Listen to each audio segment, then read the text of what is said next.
হলো আমি মুক্তিযুদ্ধ কখন কীভাবে জয়েন করলাম। ফ্র্যাঙ্কলি স্পিকিং, পারিবারিক সূত্রে আমি প্রথম দিক দিয়ে একটু পাকিস্তানপন্থী ছিলাম। পশ্চিম পাকিস্তানে ছিলাম যুদ্ধ যখন শুরু হয় 71-এ সিয়ালকোটে প্রথম। যেহেতু আমি বললাম তো একটু পাকিস্তানপন্থী ছিলাম, পাকিস্তানিরা যেভাবে পূর্ব পাকিস্তানে যেসব ঘটনাবলী হচ্ছে ওইগুলো পাকিস্তানি পেপারে যা দেখতাম, পাকিস্তানি ভাষা যা শুনতাম সেগুলোই বিশ্বাস করতাম প্রথম দিক থেকে। এবং আমিও চাইতাম যে পাকিস্তান টিকে থাকুক, পাকিস্তান শক্ত হোক, এরকম আমার একটা ইচ্ছা ছিল। আর ফ্র্যাঙ্কলি তাও তখনকার দিনে আমি পলিটিক্সও খুব একটা জড়িত ছিলাম না।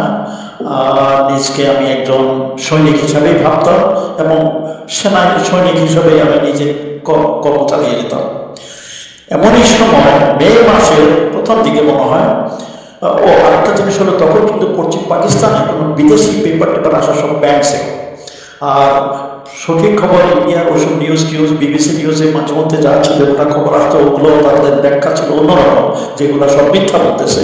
আমিও বললাম তো যেহেতু একটু পাকিস্তান বলতেছিলাম, আমি ওগুলো মোটামুটি বিশ্বাস করতাম।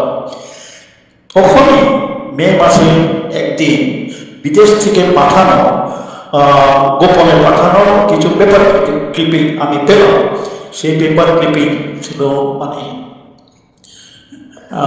Newsweek, Times, Herald Tribune, guardian, এসব ইন্টারন্যাশনাল বিখ্যাত ইন্টারন্যাশনাল পেপার ক্লিপিং ছিল।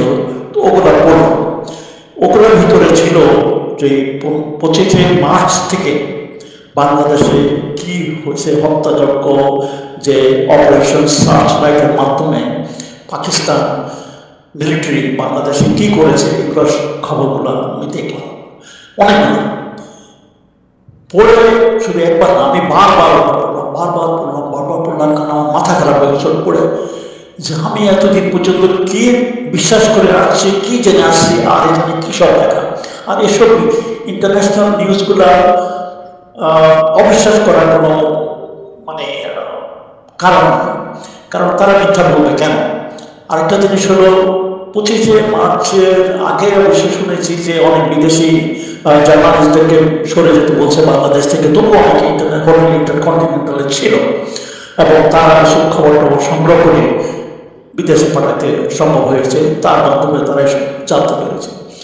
ওসব খবরগুলো পড়ে সত্যি বলতে গিয়ে আমার মাথা খারাপ হয়ে গেছে। আমি মানে কয়েকদিন পর্যন্ত আমি ঘুমাতে পারিনি।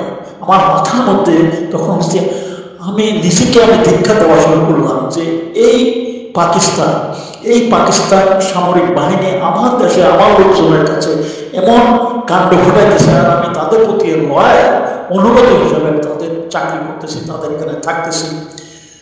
আমি যখনই চোখ বন্ধ করতাম, আমি কয়েকদিন পর্যন্ত ঘুমাইতেই পারি না, চোখ বন্ধ করতাম, ওসব কাহিনী পড়ে মনে হতো আমার চোখের সামনে দিয়ে লাশ ভাসতেছে, আমার চোখের সামনে সেসব হত্যাযজ্ঞের কাহিনী দেখতেছি। তারপরে চোখ বন্ধ করলে মনে হয় যে মা বোনদের আহাজারি কান্নাকাটি আমি শুনতে পাইতেছি। কয়েকদিন পর্যন্ত আমার মাথার মধ্যে এরকম ছিল। তারপর আমি সিদ্ধান্ত নিলাম, তখন আমার একটা বিরাট পরিবর্তন আসছিল, ঠিক সিদ্ধান্ত নিলাম যে আমি এই দেশে থাকতে পারি না।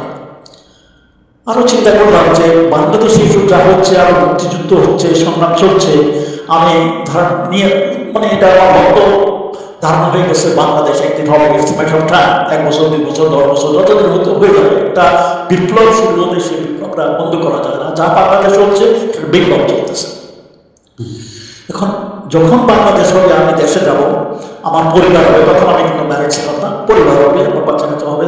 তখন একদিন তারা হয়তো যদি জিজ্ঞেস করে, দাদা বাবা তুমি 71 যুদ্ধের সময় তুমি একজন সেনাবাহিনীর সদস্য থেকে কি করছিল, তোমার কি রোল ছিল, আমি কিভাবে বলবো? আমি কিছুতেই বলতে পারবো না তাদেরকে যে আমি পাকিস্তানিদের পক্ষে, পাকিস্তানের পক্ষে এই হত্যাযজ্ঞে মায়েদের সহায়ক হিসেবে ছিলাম।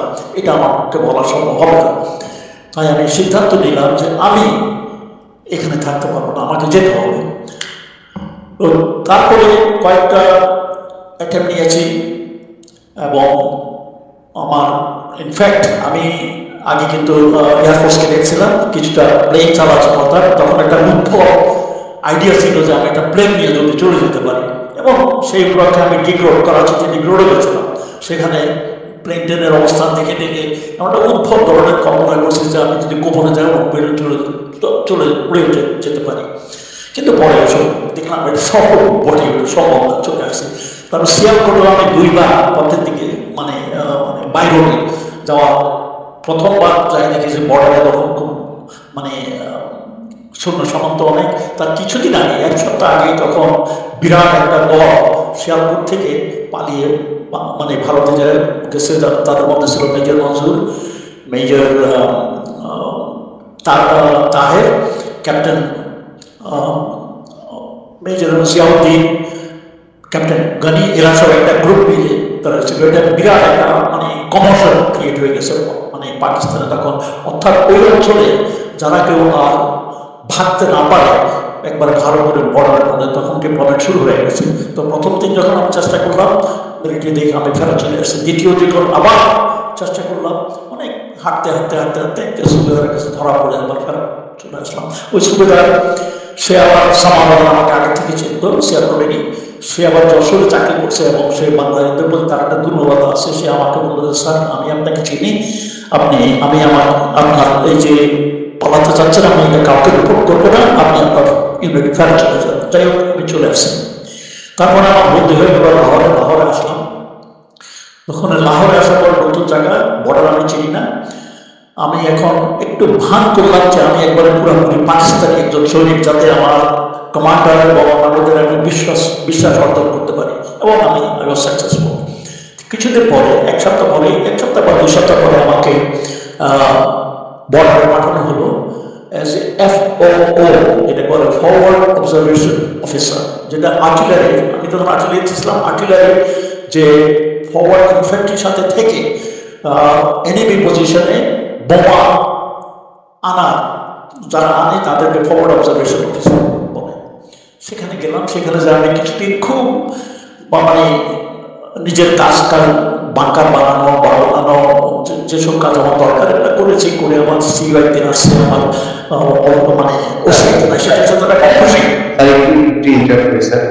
এই আলোচনাগুলো আমরা খুব বেশি করতে চাই না, কারণ আলোচনা আছে, তো এটা জাস্ট আপনি কিভাবে